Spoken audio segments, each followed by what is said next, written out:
John Fitzgerald Kennedy, do solemnly swear. I, John Fitzgerald Kennedy, do solemnly swear. That you will faithfully execute the office of President of the United States. That I will faithfully execute the office of President of the United States. And will, to the best of your ability. And will, to the best of my ability. Preserve, protect, and defend the Constitution of the United States. Preserve, protect, and defend the Constitution of the United States. So help you God. So help me God.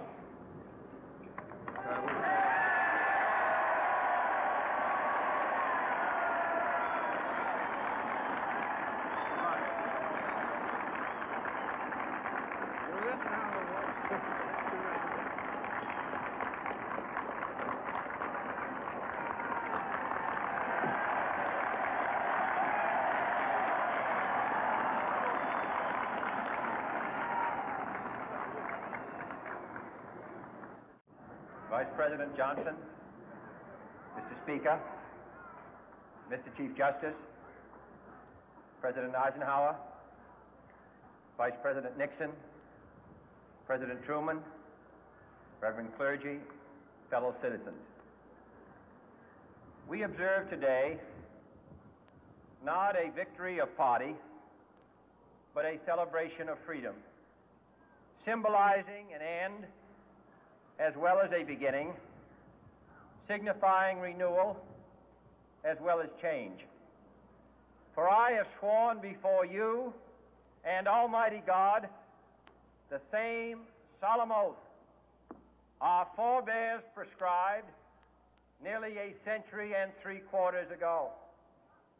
The world is very different now, for man holds in his mortal hands the power to abolish all forms of human poverty and all forms of human life. And yet the same revolutionary beliefs for which our forebears fought are still at issue around the globe. The belief that the rights of man come not from the generosity of the state, but from the hand of God. We dare not forget today that we are the heirs of that first revolution. Let the word go forth from this time and place to friend and foe alike that the torch has been passed to a new generation of Americans born in this century, tempered by war, disciplined by a hard and bitter peace, proud of our ancient heritage, and unwilling to witness or permit the slow undoing of those human rights to which this nation has always been committed and to which we are committed today at home and around the world.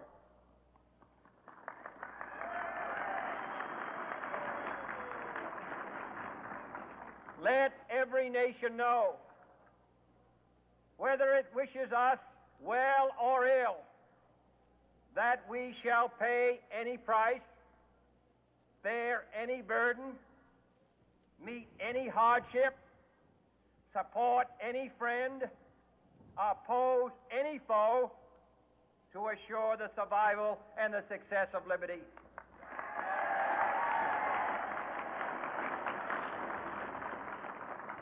This much we pledge and more. To those old allies whose cultural and spiritual origins we share, we pledge the loyalty of faithful friends. United, there is little we cannot do in a host of cooperative ventures. Divided, there is little we can do, for we dare not meet a powerful challenge at odds and split asunder. To those new states whom we welcome to the ranks of the free, we pledge our word that one form of colonial control shall not have passed away merely to be replaced by a far more iron tyranny. We shall not always expect to find them supporting our view, but we shall always hope to find them strongly supporting their own freedom, and to remember that in the past, those who foolishly sought power by riding the back of the tiger ended up inside.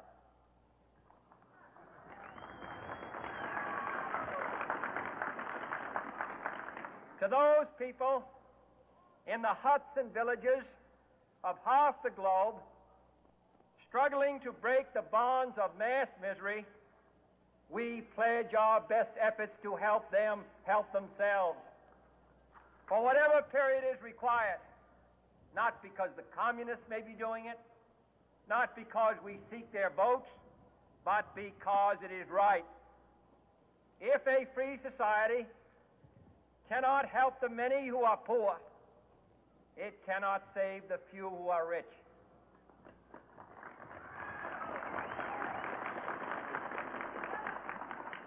To our sister republics south of our border, we offer a special pledge to convert our good words into good deeds, in a new alliance for progress, to assist free men and free governments in casting off the chains of poverty. But this peaceful revolution of hope cannot become the prey of hostile powers. Let all our neighbors know that we shall join with them to oppose aggression or subversion anywhere in the Americas. And let every other power know that this hemisphere intends to remain the master of its own house.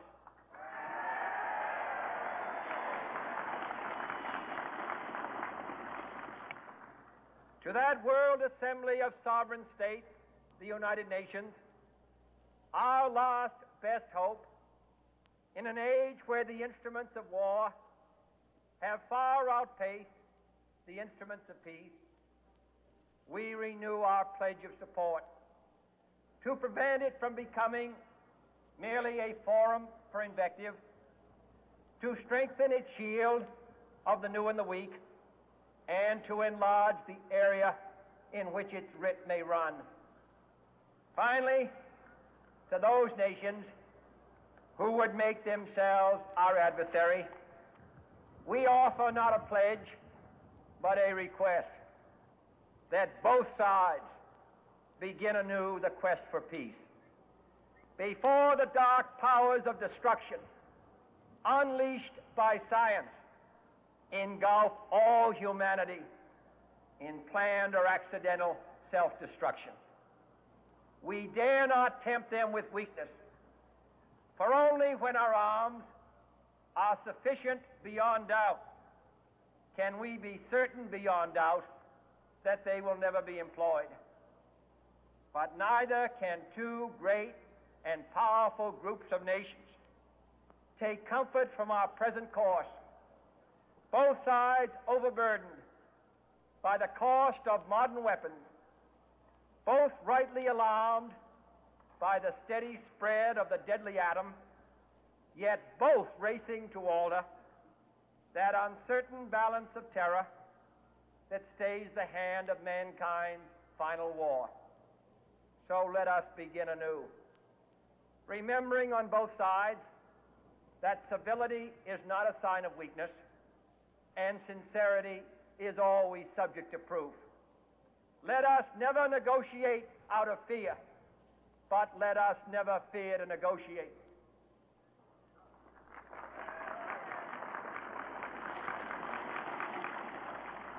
Let both sides explore what problems unite us, instead of belaboring those problems which divide us. Let both sides, for the first time, formulate serious and precise proposals for the inspection and control of arms, and bring the absolute power to destroy other nations under the absolute control of all nations.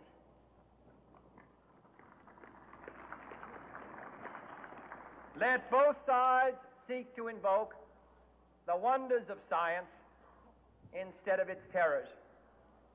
Together, let us explore the stars, conquer the deserts, eradicate disease, tap the ocean depths, and encourage the arts and commerce. Let both sides unite to heed in all corners of the earth the command of Isaiah to undo the heavy burden and let the oppressed go free. And if a beachhead of cooperation may push back the jungle of suspicion, let both sides join in creating a new endeavor, not a new balance of power, but a new world of law, where the strong are just and the weak secure and the peace preserved. All this will not be finished in the first 100 days, nor will it be finished in the first 1,000 days, nor in the life of this administration, nor even perhaps in our lifetime on this planet. But let us begin.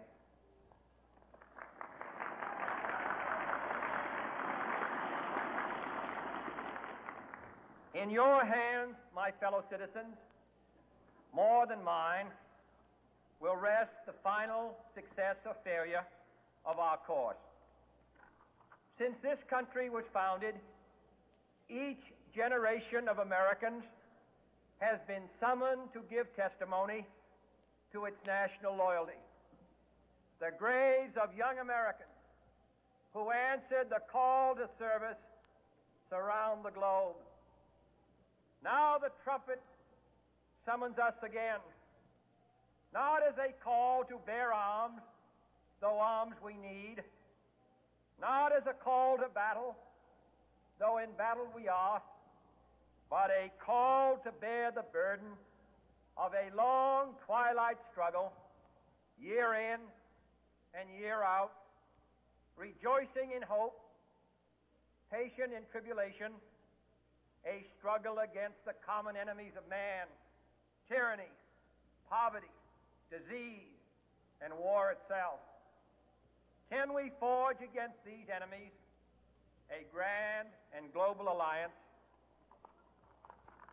north and south, east and west, that can assure a more fruitful life for all mankind?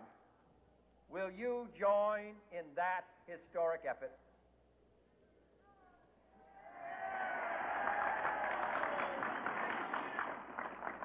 In the long history of the world, only a few generations have been granted the role of defending freedom in its hour of maximum danger.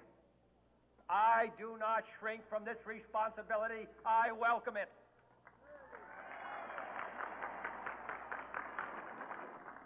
I do not believe that any of us would exchange places with any other people or any other generation. The energy, the faith, the devotion which we bring to this endeavor will light our country and all who serve it. And the glow from that fire can truly light the world. And so, my fellow Americans, ask not what your country can do for you. Ask what you can do for your country.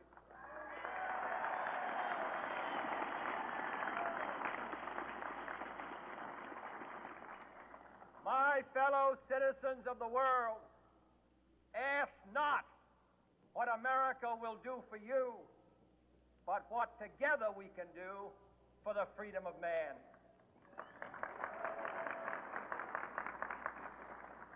Finally, whether you are citizens of America or citizens of the world, ask of us here the same high standards of strength and sacrifice which we ask of you.